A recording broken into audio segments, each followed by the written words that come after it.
Good morning and good evening, everyone. So good to see you. It's May, one of the most beautiful months of the year. And in Toronto, it has been wonderful weather, really sunny, breezy, and just so pleasant. Today, I wanted to talk about applying SPF.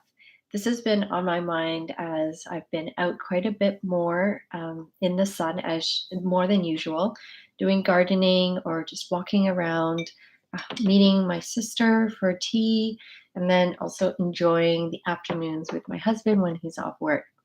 So I hope that you are also having a great month. And SPF is so important because I've worked so hard, and I'm sure all of you have as well, over the winter months to preserve the hydration in our skin and also combat the hyperpigmentation. A lot of my friends are telling me that their sunspots are making them really self conscious because now that we're going out a lot more, we're seeing each other in person, it's a lot visible and a lot of work to hide under makeup. So, with a cushion foundation, I think that this is a really great way to not only apply SPF, but also get that natural glow. Now, you can do this, and a lot of it has to do in the application so that it doesn't look cakey, but it looks really flawless and natural. So I'm going to get right to it. I'm drinking a peppermint tea. I know it's not caffeinated. I do need something later on in the morning, but I had such a big meal yesterday celebrating Eid with my friends. And so this morning I felt like I needed to do a cleanse. So this is peppermint and cinnamon in one of my favorite cups. So here it says, I am worthy. And then on the other side, you are worthy. So depending on which hand I carry it in, it says a positive message each time. So I'm going to take a sip of my tea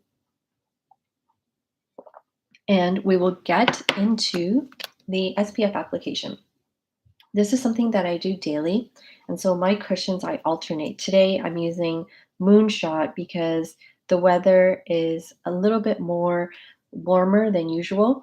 Moonshot formulation is great because as soon as you apply it, you start feeling the cooling sensation on your face. I don't know how they managed to do it, but it actually is very refreshing and it works really well in terms of makeup touch up and SPF application.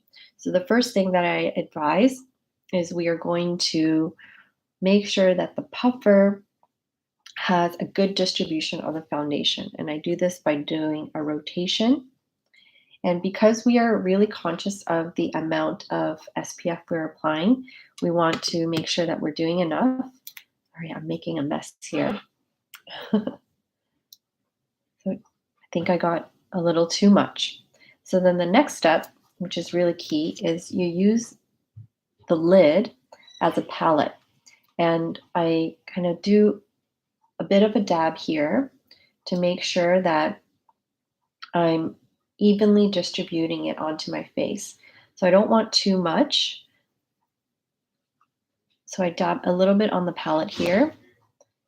And then when I have enough on the cushion, then I start with the cheek area because that's where a lot of the hyperpigmentation occurs for me.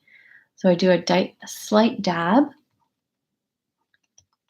and you can see that it's already a lot. So then I start distributing onto the other areas of my face, like my forehead. So you want to do like a really good amount of coverage, especially if this is the only SPF that you're wearing. You want to get some equal coverage. Now, with this sponge, it's got a bit of an angle and it comes in really useful when you do the crease areas. And this is where foundation tends to look a bit cakey if you don't apply it correctly.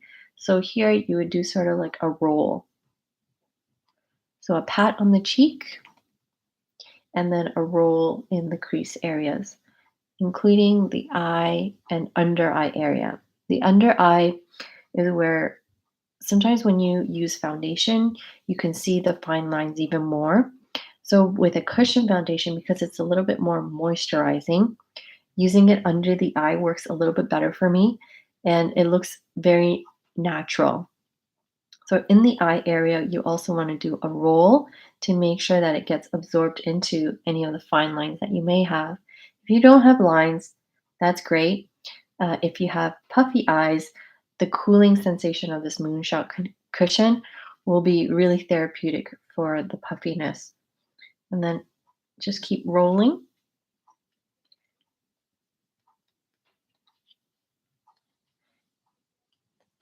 You get a really natural glow and finish by doing that method. And then you have some left on this side. So you sweep from the palette, and then we're going to do the same thing, focusing on the cheek area. So here we're patting it in, and then in the crease, we're rolling it. So the nose, the eye area, using the angled portion of the sponge, and then here under the eyes again in the same way, we want to press it in and slightly do a rocking motion. So that really ensures that if you have dark circles, you're getting good coverage because the product is being distributed under the eyes, but then you're also not doing a lot of heavy tugging or, this kind of motion. So similarly, using the ring finger, you want to just press it into that area, and then you'll notice that you won't get creasing under the eyes. And it definitely does not look cakey. It's a lot more of a natural glow, but at the same time, eliminating some of the darkness. So, this is an area where sometimes when you're wearing foundation and the application is not done properly by using a brush, it can be tricky because it builds up here. And for sun protection, you want to make sure that all areas are covered. So I go over this part again. And then same way in the lip area. And then not too much is remaining on the puff at this point. So then you the neck. I'm wearing a turtleneck, so I'll get sun protection anyway today. But if you're wearing a very deep V, which you tend to do in the summer, then you wanted to also cover the neck area. So that was the first application. And then we would do it twice. I like to do it twice because I just like to make sure that I have good coverage.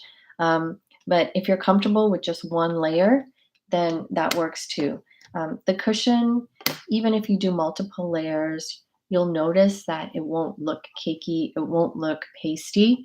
It's just a really nice finish. And then to seal it, I use a mist. So this helps preserve the longevity of the cushion foundation. Some people with really dry skin, you may want to spritz the puffer first before adding in the cushion foundation. And then that helps you look a lot more dewy and it helps preserve the hydration. So let me know if you have started using a cushion foundation or if this is something that's completely new to you. And if I see some comments in the chat, I can also add a few more details as I put on my second layer. But this is very fast. It doesn't take a lot of time to do this in the mornings and in the afternoons as you're reapplying your SPF. So even doing a single layer as you're running your errands, or if you're outside in the sun exposed for a long period of time, I would suggest keeping this in your pocket or purse, making sure that it's handy, and reapplying SPF throughout the day. It's also very sanitary because you're not touching the sunscreen directly with your fingers. Even if after you hand sanitize, you can use the puffer. The thing with cushion foundations is that because they are a bit watery, they tend to you be used up a lot faster. So you want to kind of make note of when you opened it, and usually within 6 months, pop in the refill. Most cushions they come with refills, so it's almost like you're getting two products in one, and it makes it a lot more sanitary too if you're switching it up every 6 months.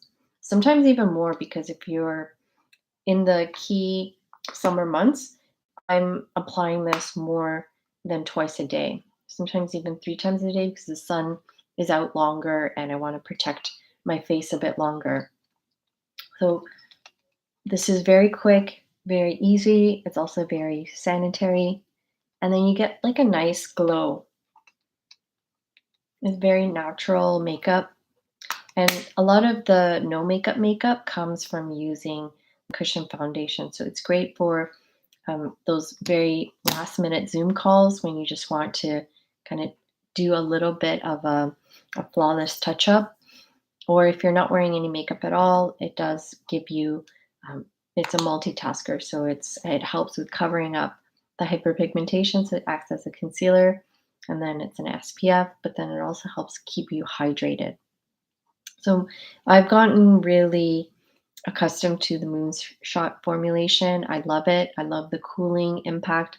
I love the subtle color. It's a tone up as well. So it helps kind of make sure that you have that nice evenness. And the key is in the application. So I've watched so many countless videos. I've been using cushion foundation since I started working, which is, I don't know, 20 years.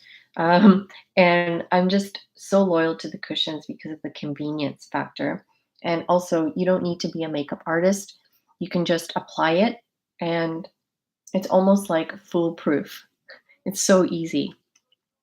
So, even the puffer itself, it's a really nice sponge, and it's become one of my key makeup tools. Like I'm really picky about sponges now because I've used a lot.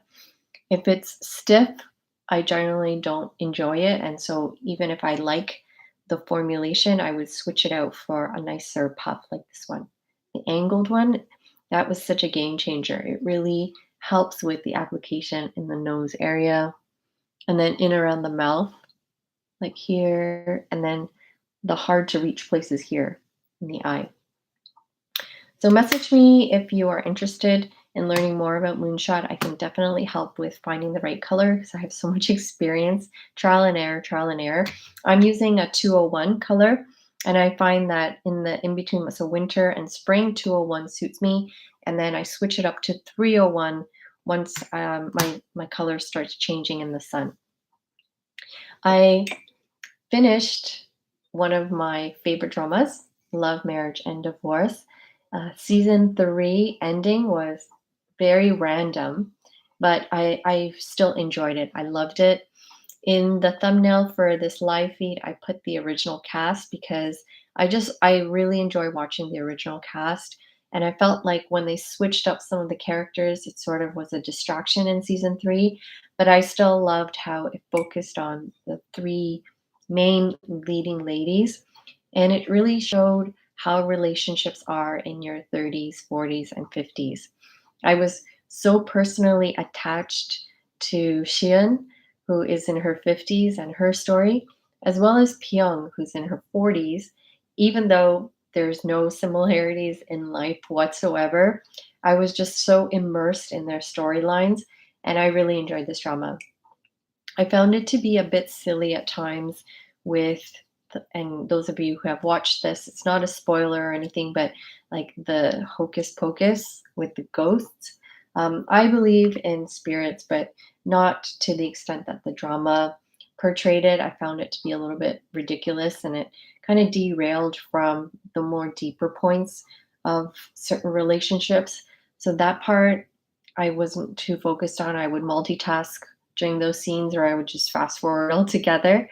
But overall, I really recommend this drama to a lot of my friends in my Korean drama club. We have a chat group going. And finally, one or two people have taken me up on it. Initially, they didn't want to get into it because they thought it would be purely negative in terms of the marriage conflicts and the infidelity. And while there is that as part of the drama, I mean, that's sort of like the ignition that starts the storylines. There's so much more to it than that. And season two was my favorite. I don't know about any of you who are watching this drama. Did you prefer a season or the others? Were you happy with season three? I was overall satisfied, knowing that there's more to come. So that itself is a spoiler, but I think, without getting into the details, I think this drama was written from the perspective of female empowerment, but not in a cheesy way. I just really enjoyed seeing how the characters evolved and transformed themselves through various points within their marriage where it was ups and then also the severe downs, and how the women use their friendship and also the self-worth. So when you feel self-worth in yourself, it helps you navigate through some of the more difficult times in life. So when I was watching this drama, I really saw that in the characters, and I feel that the writer is very much, I don't know if it speaks to her own life, but she wants to empower women in their marriages and in their relationships. So thumbs up, I recommend this drama. It could be a very long one. You're going to invest a lot of time into 3 seasons, but I guarantee you that you will enjoy it. It's very easy to watch. Well, I hope that you will give Cushion Foundations a try just for the sake of sun protection as the sun gets stronger. And then also, what I do is I cover myself up with very large sunglasses. Initially, people thought, "Oh, that's ridiculous. Those are so big for your face." But I love it because it covers that area that I'm really self-conscious about, where I get a lot of my dark sunspots. And once you get sunspots, if you're unprotected in the sun, they only get more intense. And it just takes 15 minutes unprotected for my sunspots to really come out again. So by wearing the right eyewear, I enjoy these. And these are really special to me because I actually had the same frames, but I lost them while I was on a walk. I must have put them in my pocket or thought I put them in my pocket and maybe they fell out, but my husband found the exact same shape and size and he bought these for me as a gift. So these are really special. There's a lot of pressure now for me not to lose them, and I definitely won't, but just an illustration of how big sunglasses can really help towards minimizing the hyperpigmentation. So have a great Sunday. I hope that you will face the day with skin confidence, and we'll meet again next week. Take care.